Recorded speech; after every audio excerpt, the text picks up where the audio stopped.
The rain in Seattle doesn't just fall, it oscillates between a miserable mist and a heavy, rhythmic drumming that feels like it's trying to beat the secrets out of the pavement. I pulled my 2018 Ford F-150 into the driveway of the house on Crimson Ridge.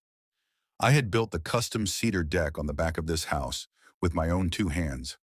I'd paid for the granite countertops that Sarah had insisted on, and I'd signed the mortgage papers that kept the roof over our heads. But as I sat in the cab, watching the wipers sweep away the deluge, a cold knot of dread tightened in my stomach. The house was glowing. It looked like a postcard for the American dream. Warm amber lights spilling out of the floor-to-ceiling windows, the silhouette of expensive wine glasses being raised in toasts, with a faint sound of a cello playing over a high-end sound system. It was my mother-in-law Evelyn's 60th birthday. I checked my reflection in the rearview mirror. I'd changed out of my work gear at the site, scrubbed the grease from under my fingernails until my skin was raw, and put on the best button-down shirt I owned. A crisp, navy blue Ralph Lauren I'd bought specifically for tonight. I looked like a man who belonged, or so I thought. The moment I stepped onto the porch, the front door creaked open, but not in a gesture of welcome.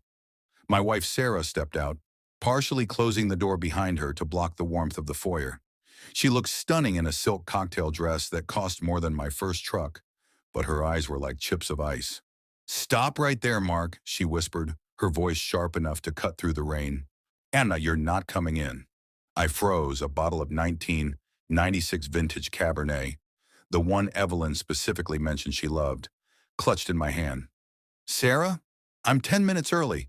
I thought we were starting the appetizers at 7. "We are," she said, glancing nervously over her shoulder at the guests moving through the hallway. "But my mother's colleagues are here. The dean of the university, the partners from the firm, people who matter, Mark. I won't have you sitting there in your working-class glory talking about union strikes, concrete pours, and the guys at the yard. This day is for my mother, not for you to embarrass this family. You can eat in the kitchen after they're done, or better yet, just go find a diner in town." Before we go deeper into this story, take a second and hit that subscribe button. Give this video a like, and let us know where you're watching from. I'm curious to know how far these stories travel. Welcome back to Family Secrets and Revenge.